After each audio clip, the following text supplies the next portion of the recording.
Ladies and gentlemen, holy cow! We were right on the money. I came back down from the mountains, crawling my way from the brink of death. And my dog, Harley, where you at? Her booty's kind of smelly right now. She's got some anal gland problems going on. But nonetheless, it's true. Gotta keep you up to date here at Arnold How the News. The only news you have. Guys, check it out. We were right on the money. The other day, we got some speculation that we were going to get a brand new Gideon, a Scout Trooper, and holy cow!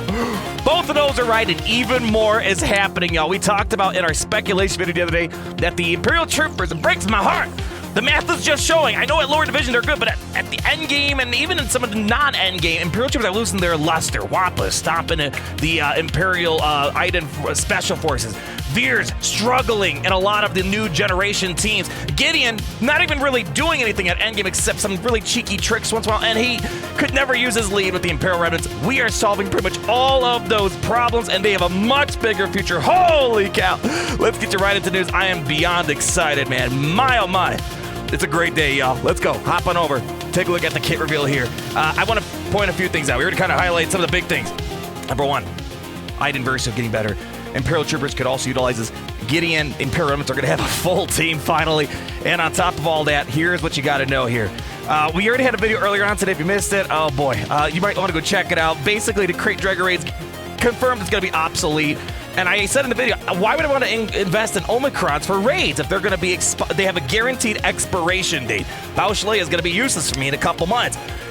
There were some great comments in there suggesting maybe they should like cut the cost in half, maybe only 10. Yeah, I think that's reasonable. If it's not only going to be used for a few months, then yeah. Anyways, it's going to have a raid Omicron for the new Speeder Bike Pursuit raid, as they're calling it, for this new Endor raid that's coming out later on this year with the release of Galactic Legends Leia. And she's going to have utility outside of the raid, with the Imperial Remnants now being complete. A new, stronger Gideon is on the way to lead. Dot to the freaking dot, yo. So that basically guarantees, in my mind, I mean, what other Gideon can there possibly be at this point? There's only the one Gideon we saw, and then we saw Beskar Gideon and the Mandalorian episode 3, or season 3. I will admit it was a little anticlimactic how the story panned out, but nonetheless, really cool to see. The question is on balls in your court. Legendary? Is this going to be maybe a Conquest unit for the next? I got to say, as much as I love Dark Side Conquest units, maybe got to sprinkle in a light side in there once in a while. And then, of course, as we predicted as well, this will be a requirement for Galactic Legends Leia. So put it on the list. It doesn't say what relic requirement from what I'm seeing here, so something to put out there. But let's take a look at the actual kit here. Man, it's great to finally see this here. It's going to be support Empire, Imperial Remnant, and Imperial Trooper. They said you can kind of mix and match it. Veers, Iden Versio, Moth Gideon. It's not going to be kind of locked in the way Iden Versio as well as Dark Trooper were. Raid Omicron, we already talked about that, and I'm a little too salty about the crate drag rate, so as much as I love Imperial Troopers, man, I don't want to spend 20 Omicrons just for it to disappear pretty quickly. This spell off buffs on enemies and debuffs on allies. Imperial Remnant unlock kit bonuses finally. My gosh, they waited a long time for this. So it's been a long time coming, but we finally got a 5th Imperial Remnant Trooper in the game. Being a support character, she works perfectly under Moff Gideon's leader ability. Now, I was expecting they were going to maybe pull up the Scout Trooper from Mandalorian Season 1. They did it. This is just another Scout Trooper. I don't know if it's a specific one that we saw out there, but that's what I was expecting, because that was the Imperial Remnant Scout Trooper that we saw on inside of Mandalorian Season 1. Being with the upcoming Speeder Bike Pursuit, we'd be remiss if they didn't include the Empire's Biker Scout inside the game. And then they had some strategy tips here. As they say here, you can kind of mix and match with other Imperial Trooper squads. Irresistible Daze helps Iden withstand Wampa. Now, when I first read this for reading the kids, like, that's cool. I don't think the Daze was the biggest problem on Imperial Troopers. It was the fact that the Wampa would counterattacks. It had high tenacity. There's some other stuff in the kit that might make Iden Versio come back. So remember, Iden Versio was amazing. Then a few months later, like not barely a few months, Wampa got the Omicron, and it's like, oh, well, there goes Iden on defense. Iden's fairly difficult to beat on defense, if not for Wampa.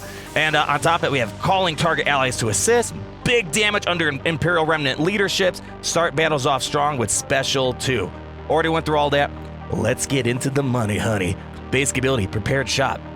Deal physical damage to target enemy, and inflict accuracy down for 2 turns. If Scout Trooper is stealth, this attack scores a critical if possible, so hard to really understand how this works if you don't really see the damage, so maybe it's a heavy-hitting character. With being a support, I'm not expecting a lot of damage.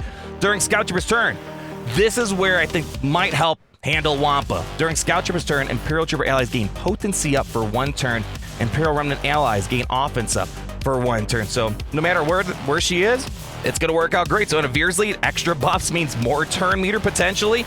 Iden Versio potency up might help, not guaranteed, but might help land that opening stun from Iden Versio potential. But the issue is, she's got to wait to get the turn to get the potency up. So maybe not Iden's initial turn, but a little bit later on. Let's keep moving along, shall we? Imperial Precision, cooldown of 3. Deal physical damage to target enemy. Mass buff the spell on it's only a target enemy, so not mass. Single buff the spell. So Darth Nihilus, think of it, basic. And inflict speed down for 2 turns. If Scout Trooper had accuracy up, which as we saw basic does accuracy down, we have accuracy up here, so a little bit different. The speed down can't be resisted. We have some other unresistible things too. If Scout Trooper stealth, this attack can't be evaded. So we're kind of seeing a lot of nice things, making sure we're landing in those debuffs as often as possible. Again, kind of got to wait and see, but buff the spell on a single target, that's pretty helpful to navigate around taunts. We have a couple of those. Piet's very helpful for that matter. Death Trooper has a nice buff the spell. Having another buff the spell is very critical here. Man, oh man. Strategic Assessment. It's got a Zeta here. Cooldown of 4. Unlocks at tier 4. So I got to wait and see. I don't think this is like the Marin situation. So when the character comes out, we'll see how the tiers work out. Final text. Dispel all debuffs on all allies. Mass Cleanse capability. We do have another one. Iden Versus also a Mass Cleanse, but it's nice having another one. It can fit in all different types of lineups. Imperial Trooper allies gain critical damage up for 2 turns. Imperial Remnant allies gain speed up for 2 turns. Scout Trooper goes under stealth for 2 turns. Call to target other ally to assist, dealing 75% less damage. And here's where probably what's going to be a bit more helpful than that potency up and anti-daze. Inflict, expose, and stagger on all enemies for 2 turns. Daze target enemy for 2 turns, which can't be resisted. Getting a guaranteed daze on Wampa, that is probably what's going to help out a lot there. Of course, a lot of the other stuff too, but we're not done yet. If the ally in the leader slot is Imperial Remnant, so the current Gideon and likely a future Gideon here, allies gain advantage for 2 turns. Scout Trooper's Imperial Precision ability gains 40% bonus damage stacking. Now, we got to revisit the Imperial Remnant lead. As I kind of predicted, we might be moving into a new Imperial Trooper era where if the Remnants are taking over, they got a lot of damage baked into their kit. Where was I here? So Scout Trooper's Imperial Precision gains 40% bonus damage, which is constantly stacking till the end of the battle, and the assisting ally is not affected by the damage penalty that we saw earlier on, 75% less damage. So Moth Gideon, we're probably going to see a little bit more damage coming out of her. Unique number 1, Imperial Vanguard, Zeta, and the Omicron. I don't want to beat a dead horse here, but let's check this out though. Whenever Scout Trooper is critically hit, stealth for 2 turns, recover 5% health and protection. If the ally in the leader slot is Imperial Remnants, let's take a look at this. Moff Gideon. Whenever an enemy begins their turn, Scout Trooper gains 10% turn, so a way to keep the team moving along. That's one thing Gideon's lead does not have, unlike Veer's. You don't got a lot of ways to keep the team moving along that much. Of course, there's Dark Trooper, but this is really going to get you a lot more turn meter that you can utilize here. And whenever Scout Trooper has her turn meter removed, she gains 25% turn meter, stacking max twice at the end of the turn. Ooh, that could be a lot of turn meter, keeping her moving along, keeping the team moving. Furthermore, more stuff. So although she could work with Iden Versio and other stuff, really a lot of Imperial Remnant stuff, really setting the stage for maybe the current Gideon, but probably more likely the future Gideon. If the ally in the leader side is Imperial Remnant and no other allies that use Emperor's Trample, screw you, Piet. The ally leader gains 20% max health and 20 speed. Again, moving us along. Gideon, I know in my neck of the woods, people always get mad. In my neck of the woods, Gideon's not like super important. I know he's great in other areas. I use him at low gear, my free-to-play count, but at end game, he's cool. He's got good speed. This is going to make him even faster, y'all, and not even including the rest of the Imperial Trooper. So that extra speed, extra max health is huge. Whenever an Imperial Trooper ally begins a turn or attacks out of turn, you're getting stacks of Emperor's Trap until the start of the next enemy turn. So basically kind of stealing what made Piet special, bringing it into the Remnant team, because again, they need ways to kind of ramp up their potency. Offense. This is going to help us out a little bit. All Imperial Trooper allies get a stack of Emperor's Trap until the start of the next enemy turn, non-Imperial Trooper allies turn, or the end of the battle. So kind of what Piet's conditions are, but now also baked into the unique ability of here and indirectly through Moth Gideon lead. The Emperor's Trap cannot be copied, dispelled, friends. So again, what we're used to. But lastly, while Scout Trooper is active, Imperial Trooper allies have 10% critical chance, and Imperial Remnant allies have 10 speed. So we have another chunk of 10 speed right there, and this is completely disconnected from the Imperial Remnant lead. So this is going to be something nice. Extra ways of getting speed to the rest of the team, but they have to be Imperial Remnant. But there are some Imperial Remnants that you use in other aspects out there, like Dark Trooper, for example. So overall, Wow. It's going to look like a lot of fun here. Hopefully I could do a little bit of gameplay testing despite being in the mountains with Garbanzo being Signal. I know the Lady of an Aldrin is trying to get tickets for Taylor Swift, and, she's waiting for the email to come in. It's like we have no internet connection. Anyways, taking a look at Moth Gideon really quick here. Tactical deployment. I just sort of remind you guys of a few things here. They already get a lot of max health baked into it. And then at the start of the battle, they also get the extra protection. They get extra offense on top of that. At the start of the battle, if all allies are Imperial Troopers, and Moff Gideon has exactly 1 tank, ally 2 attackers, and 1 support, so that's going to be Scout Trooper here. On top of that, what we're going to get is the whole fun shenanigans here where, okay, you got to move forward. Okay. All right, you got to keep, I'll just kidding. Yeah, anyways, here we go. Whenever an enemy with the leader tag uses an ability, Imperial Trooper allies gain 10% offense. So stacking offense. Whenever an enemy with the leader tag takes a turn, Moff Gideon gains 1 stack of insight. And Imperial Troopers have an additional 25% offense and 50% health and protection the first time they are defeated each encounter. So taking Scout Trooper, integrating with that.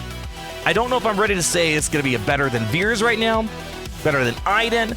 All I could say is that whatever we're getting in Scout Trooper, she's really going to be bolstering what we currently have, and we might be moving into that direction. Imperial Troopers are going to have a more fundamental place in the meta where they're relying more on pure damage, Night Sister, zombie like cheese where they can revive, and on top of that, just crazy durability paired with that offense and all the other fun stuff. So we'll have to wait and see.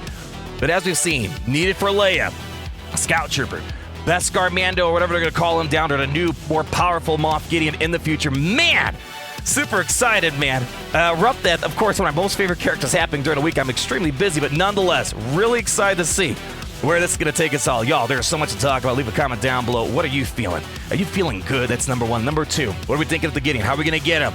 Guys, putting the ball in your court has been an absolute blast. Reading your guys' comments, just like it's always an absolute pleasure that I could say at the end of each one of these videos how it's great to be in the Empire today.